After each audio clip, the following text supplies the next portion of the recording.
কথিন চিবরদান বৌদ্ধ ধর্মাবলম্বীদের একটি অত্যন্ত গুরুত্বপূর্ণ ও পবিত্র ধর্মীয় উৎসব।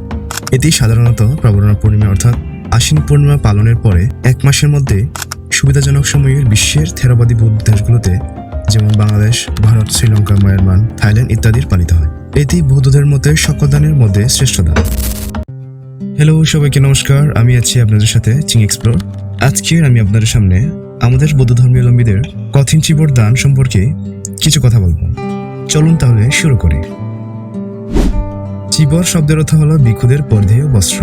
এই উৎসবকে কথিন বলার কারণ হচ্ছে চিবর তৈরি সম্পূর্ণ প্রক্রিয়াতে অর্থাৎ তুলা থেকে সুতা তৈরি, সুতা বুনে কাপড় তৈরির, কাপড় কাতা, সেলাই করা এবং রং করা মাত্র 24 ঘন্টার মধ্যে অর্থাৎ এক সূর্যোদয় থেকে পর সূর্যোদয়ের মধ্যে সম্পন্ন করে ভিক্ষু সংঘকে দান করতে হয়। এই কাজটি অত্যন্ত কঠিন বিধায় এর নাম রাখা হয় কথিন চিবর দান।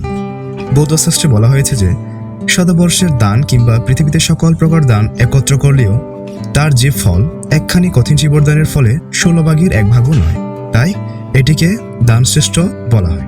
এই দানের মধ্যে দাতা ও গ্রহীতার উভয় পক্ষের মহাফল লাভ করে বলে বৌদ্ধরা বিশ্বাস করেন।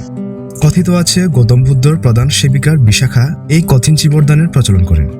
বুদ্ধের সময়কালের ভিক্ষুরা সাধারণত পাংশুকুলিক চিবর অর্থাৎ শাসন বা আবর্জনার স্তূপ থেকে সংগৃহীত ছিন্ন বস্ত্র সেলাই করে তৈরির পোশাক পরিধান করতেন।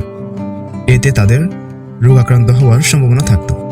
ভিক্ষুদের সুস্বাস্থ্য ও নিরোগ দেহের কথা চিন্তা করে বুদ্ধদেব বর্ষাবাসকালে গৃহীদের কাছ থেকে পরিষ্কার বস্ত্র অর্থাৎ চিবর গ্রহণ করার অনুমতি দেন। এবার আসুন কথিন চিবর দান পালনের সময়কালগুলো। প্রাবরণা পূর্ণিমা অর্থাৎ আশ্বিনী পূর্ণিমা পরদিন থেকে শুরু করে কার্তিকের পূর্ণিমা পর্যন্ত 1 মাস ব্যাপী এই দান অনুষ্ঠান চলে। প্রতিটি বৌদ্ধ বিহারের বছরে একবার এই অনুষ্ঠান পালিত হয়। এবার আসুন নিয়মগুলো জেনে নিই। সকল ভিক্ষু কথিন চিবর দান গ্রহণ করতে পারেন না।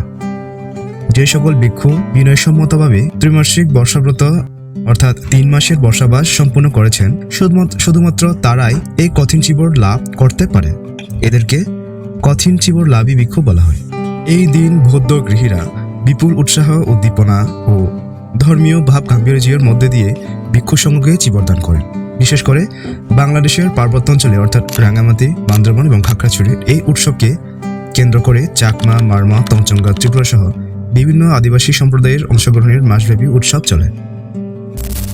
উৎসবের অঙ্গ হিসেবে পঞ্চশীল গ্রহণ, ভূত পূজা, সঙ্গদান, অষ্টপরিষ্কার দান, প্রদীপ পূজা, ধর্মসভা এবং সন্ধ্যার আকাশের ফানুস উড়ানো হয়।